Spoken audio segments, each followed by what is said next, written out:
So all of us here now, most of us were here yesterday, so most of us do understand the basic technique of meditation. But for those of you that weren't here, all you have to do is, with sitting meditation, is to sit down cross-legged, put one hand on top of the other, and just keep your body erect, keep it still, or you can sit in a posture that's more comfortable for you. But the main goal of meditation, and the main thing we have to do while we're sitting meditation, is to have mindfulness. So what we do, we bring our mindfulness to the front of our attention. We bring it to the in and out breath, the breath going in and the breath going out. We just calmly watch the breath. Or we can use the thinking mind, and we can investigate the body and investigate all the different elements in the body, the elements of earth, fire, air, water, atoms, protons. We can use the thinking mind in this way, and this is also a form of meditation. What you have to realize, though, about meditation, the main aim of it and the main goal is to develop a calm mind, to have the mind stop and not have it thinking restlessly, thinking about this and that, and the mind running off into the past or the future. If one doesn't practice meditation, the one who doesn't practice meditation, their mind will only be like this. It'll never be in the present. It'll always be running around everywhere. Even when one sleeps, the mind still won't stop at that point in time. So for this reason, we must practice meditation. We must practice sitting meditation and walking meditation to calm the mind, and also to learn how to control the mind. Because once one has a calm mind is something that has a lot of strength and it has a lot of power. You can see, for example, with the body, if you exercise and you look after it well, the body will be strong and you'll be very, very healthy. And the mind is exactly the same. You have to train it. You have to look after it so it becomes strong. But what I mean here by a strong mind is a quiet mind. There is strength in that quietude. So today we're going to be alternating sitting and walking meditation. We might just sit for half an hour now, and maybe then go down and walk for an hour. Already doing this just today, this is already a lot of benefit for you in the training of your own mind. A very important aspect of training is to have mindfulness in all instances, though, not just when you're walking or sitting meditation. So in every activity that you do, if you're picking up a glass, it's you know that your hand's moving to pick up the glass, and you have full comprehension with what you're doing. So you need to keep this knowing, this awareness in all activities that you do throughout the day. So now that you're sitting, what you need to do is develop this element of knowing. At this point, develop this element of knowing, and don't send your mind outside. If it does wander off, just gently, quietly pull it back, bring it back to the breath, and you just keep doing this over and over again. And eventually, the mind will become very, very calm and quiet. Even if there's a little thinking there, this is okay. Any level of calm is good. So then what you do after one has attained calm in the mind, you use this calm, and you'll notice the mind has a certain strength. So use this calm and you use this strength to investigate the body. And you investigate the body as impermanent suffering and not self. And the more calm you have in the mind, the more fruits your investigation will have. You'll be able to see the body more clearly, that it is simply these three characteristics of impermanent suffering and not self. So that's for sitting meditation. And walking meditation, most of you were here yesterday, but for the people that weren't here, when we go down to do walking meditation downstairs, one of the monks will come down, and just anyone who doesn't know the technique, one of the monks will explain it to you down the bottom now. So for now, we're just going to sit for about half an hour. So everybody, please quietly sit meditation. Just today, while you're meditating, if anybody notices they start to get sleepy or they start to get tired while they're sitting meditation, you have to be very careful of this, that you don't drop off to sleep. A few good techniques to do is just if you do notice yourself starting to feel sleepy, just open your eyes, open your eyes and look around a little bit, or open your eyes and look at the end of your nose, and then when you feel like you're not sleepy anymore, then just gently close your eyes again. But don't let the mind slip into this sleepiness. It's a bad habit to get into. So, once you think you don't feel tired anymore, just establish your mindfulness again on the in and out breath, and then quietly close your eyes. The first question, somebody's wrote some questions down here, and they wanted to ask about the relationship between keeping the 5 precepts and the relationship of keeping the 5 precepts, and with most people in the West, and especially Australia, they seem to be a little bit confused. They say the first precept is we don't kill animals, but is it okay to eat meat, or is the answer the Ajahn gave is obviously if you have too much and you're gluttonous with things like this is obviously not a good thing. But in the Buddhist religion, and especially what the Buddha actually taught about these things and what he laid down is the main point one has to remember is the intention of a person. That's where all good and evil is, in the intention of a person. If one doesn't order someone to go and kill an animal, then one doesn't actually have the intention to kill the animal. Just say if there's like the butcher there or whatever, and that's his livelihood, you're not actually telling that butcher to go and kill that animal. Like he's going to do that anyway. So the most important thing is the intention in the mind. But if you were to say to that person, you'd say to that butcher or whatever, I want you to kill 5 chickens for me or whatever, that's then you're ordering someone to kill, and that's the intention. You want that animal to die. There's quite a big difference there. So if you were just to go and buy meat that was there, that's fine, because you don't have the intention of actually killing the animal. But what you have to do is, it's not like you eat the meat with no mindfulness and you eat it out of gluttony. What you should do if you are going to eat meat is, before you eat it, you should try and spread some loving kindness to that animal. Maybe share your merit with that animal. So and it's not something you should be feel joyed about. It's like, oh, I got meat, so this is great. You're not getting too excited about it, because the reality of the situation is morality. Morality. This is something in the heart, and this is about intention. So the first precept, yes, it obviously says not to killing, but it doesn't say about not eating. There's actually quite a difference there. So, as I said before, whoever does it, that's their job, and they're making the karma of killing the animal. But the one that's just eating elements, that's they're not making any karma. But if you are of that view of like you don't want to be a part of you don't want to eat meat, that's fine. That's there's nothing wrong with that.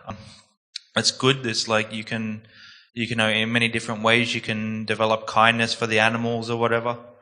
But just you have to realize that the main thing with it is intention. So if you eat meat and you don't have the intention to actually kill an animal, it's okay.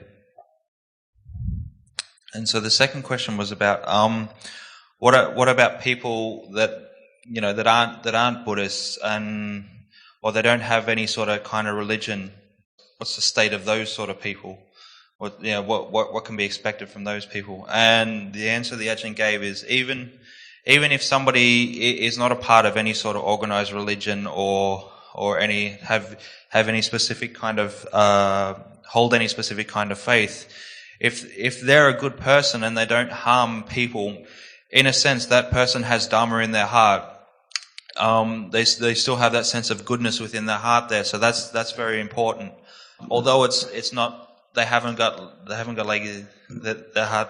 Hang on, the heart isn't like full of Dhamma. It's not like the full true Dhamma of like of enlightenment or whatever. They're still developing good qualities or whatever, but as I said, it's not quite full, so there is that opportunity for them to stray and to go off the path or whatever if they don't hold the morality very good. The highest thing one can actually go for in their life is to go to see the Dhamma. So everything that you do in the practice, whether it's part of dana, morality, or meditation, all of this you're doing to see the Dhamma and to experience the Dhamma within your heart. All the things that are done that are good, that are follow some sort of morality and do some sort of dana, that's these are very good things. And these are right, and these are along the principle of Dhamma. So you don't have to be some sort of religion to be a good person. The main thing, whatever religion someone is, or even if they're not a part of some religion, what that person should practice and keep in mind very often is, that we should forgive one another if there's any doubts or any sort of clash of views. We should try to forgive each other. We all have to see that all of us are in the same boat. It doesn't matter what religion we are. It's like we're all in the same boat of old age, sickness, and death. We have to live here together. So what you should try and do is always try and think good thoughts, and always try to spread metta to these sort of people, because whatever religion someone is, if their mind's in a good state and they think about good things or whatever, their mind will always be cool and calm. But anyone thinks with anger and thinks in wrong ways, their mind's going to be very hot. So in the end, that person they'll cause trouble. So it doesn't really matter what religion you are, as long as you're a good person. How was everyone's meditation today? สงบมากขึ้นไหม Anyone get at least some quiet, a little bit of calm in the mind? Or were you all tired or?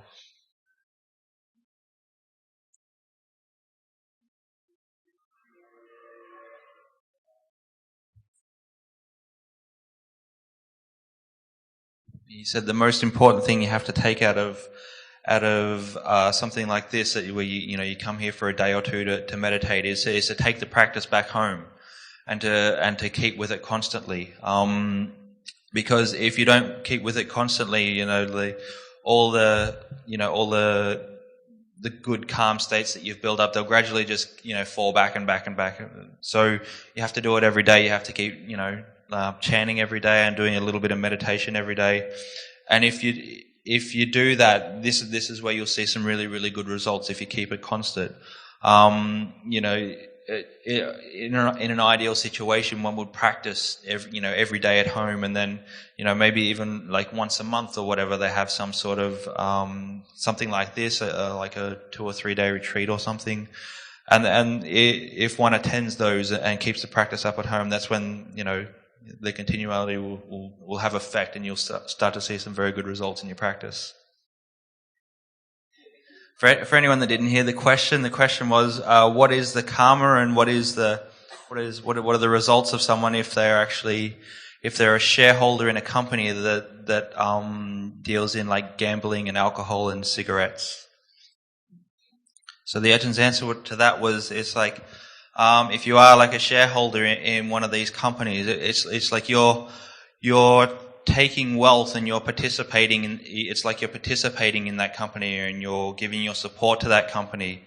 And even though you're not directly responsible for the decisions of the company or whatever, you still have a small part of it.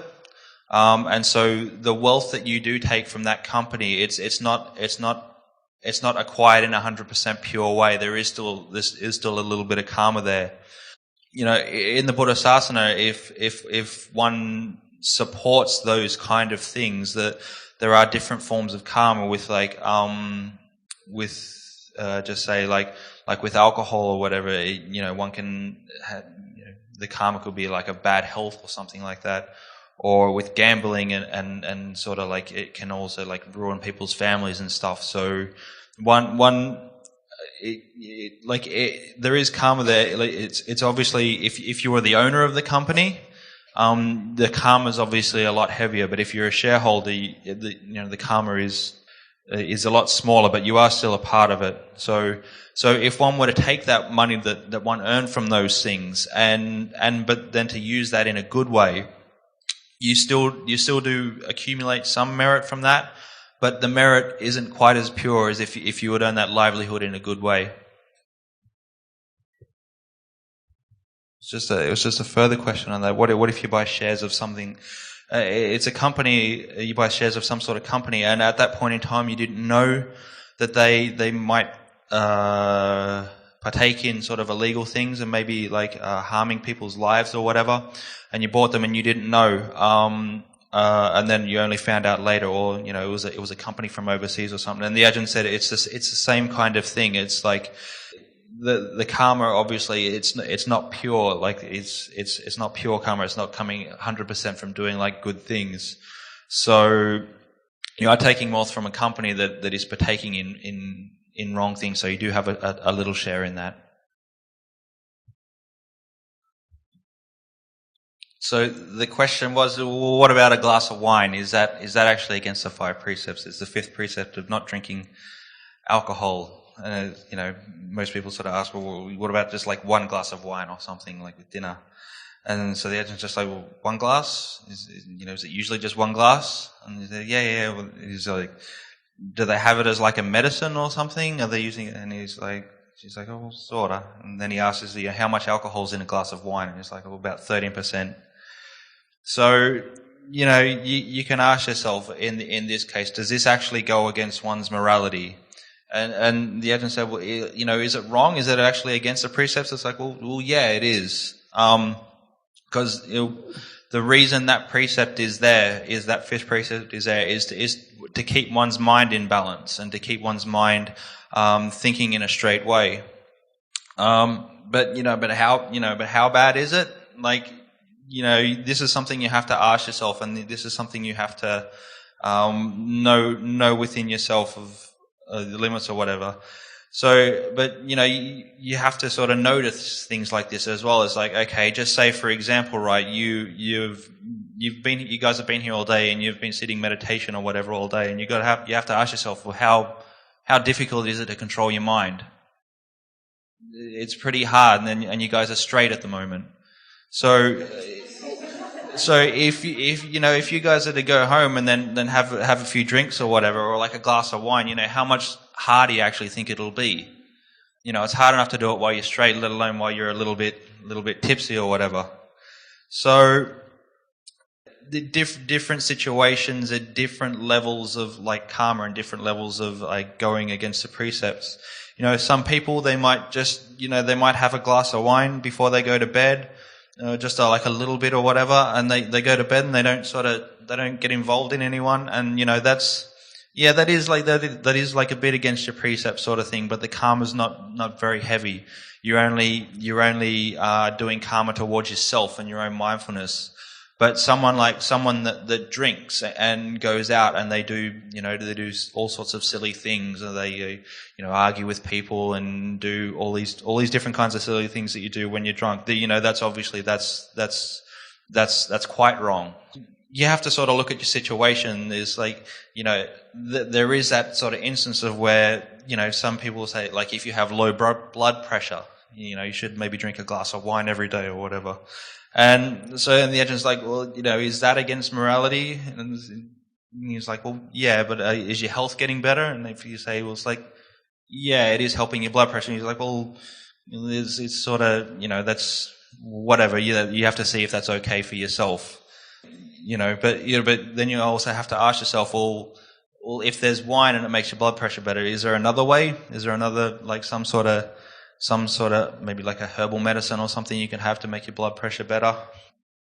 So he actually has a disciple sort of thing in Thailand, and they're like, yeah, I just drink a glass of wine every day and the blood pressure's better. And the Ajahn like, oh, okay, whatever. So and then he sort of asks, is like, well, just ask the ladies, is like, well, what do you want your husband to do? Do you want him to sort of would you rather have him have like one glass of wine or whatever and then go to sleep, or would you rather have him out drinking all night and doing all sorts of silly things? So, and it's like, well, obviously you don't want someone to, in either case they're doing something a little bit wrong, but the amount of wrong that they're doing is varied. But then he said, just to give you like the straight answer, well, yeah, it's wrong. Yeah. So anyone didn't hear the question? There's the question about sharing merit with people that have passed away. The question is, do they actually receive that merit when we spread that to them, or is that just something that makes our own heart a little bit more softer and kinder? And sorry, the second one was? Compared sending good merit merit with metta. Yeah, and what's the difference between spreading loving kindness and spreading metta, or sharing your merits? So in regard to the first question, is do those relatives actually receive the merit that we spread? And with this actually depends on where that being actually is at this point in time, whether they've been born into a place where they can actually receive that merit. So if they've been born as a human or a devata or something like that, something with a higher mind, something where they can actually receive this, and they do receive this merit that we spread. But if that being has gone to a bad place, is like a ghost realm or something like that, it's like they can't really receive that because their mind's very dark, and so they won't receive that. So and because the question that you asked, but it's good because it actually works on both levels. It does both of the things that you asked. It's like it helps our relatives if they're in a situation where they can be helped, but it also does make our mind calm and brings a happiness to our mind. Either way that you do it, it's going to be good. If your relative is in a good place where they can receive that, they're going to get the good merit from that, and you're also going to be making your mind happy and calm. But if they're in a place where they can't receive that, it's like you're still trying, you're still bringing up those sort of good intentions of helping, and so your mind benefits either way. And with the second question, the difference between spreading metta and sharing your merits, these are quite different, because sharing your merits, you do this to beings that have passed away and beings that can share in the merits that you've done. So it's like you're sharing the goodness that you've done with another being. But the practice of metta, this is more like a meditation object. This is you're spreading loving kindness to all beings. You're spreading good thoughts to all beings, and this is something that makes the mind quite calm and quite cool. And it works as the antidote against anger. If one is prone to anger a lot, metta has all these different kinds of benefits on the mind. But with the sharing of merit, it is more just sharing some sort of merit with some sort of being. So that's why they're different. So the question was, what is the best one can do if one is involved in research aimed at the benefit of mankind but uses animals? And so the Ajahn said with this that there are two kinds of karma involved in this. It's like, obviously the first kind of karma is if one's using animals in testing. There is that karma there. It's like you're using animals and you maybe hurting them in some way or whatever. But just say if you're using that so there is that karma there already. So you are making karma in that instance. But just to say, if you're trying to make some sort of vaccine that would really help the world, there's also that good karma there as well, that you have that good intention to do something that good. So in that instance, the karma is mixed. It's like you receive karma from both the actions that you do there. And there's another question. And the second question was, what can one do if one is having too many thoughts during meditation and the thinking is out of control? And the Ajahn said, well, one thing that you can do is at that point in time, if you find you can't quite, pull the mind back, is just, you can just like open your eyes and then just see if that works. And if that doesn't work, you can try to take very, very deep breaths, like really, really try to suck as much oxygen as you can in. You can do that like 3 times or whatever, and then try to go back to the normal breath. So you try these different things and then try to go back to your normal meditation object. But if this doesn't work, another thing you can try is like holding your breath and stop breathing. And what you'll notice if you do that, the mind will sort of panic a little bit, sort of thing, and it'll bring it back to the meditation object. So you have to find different techniques to do it, but there's just a few that he recommends.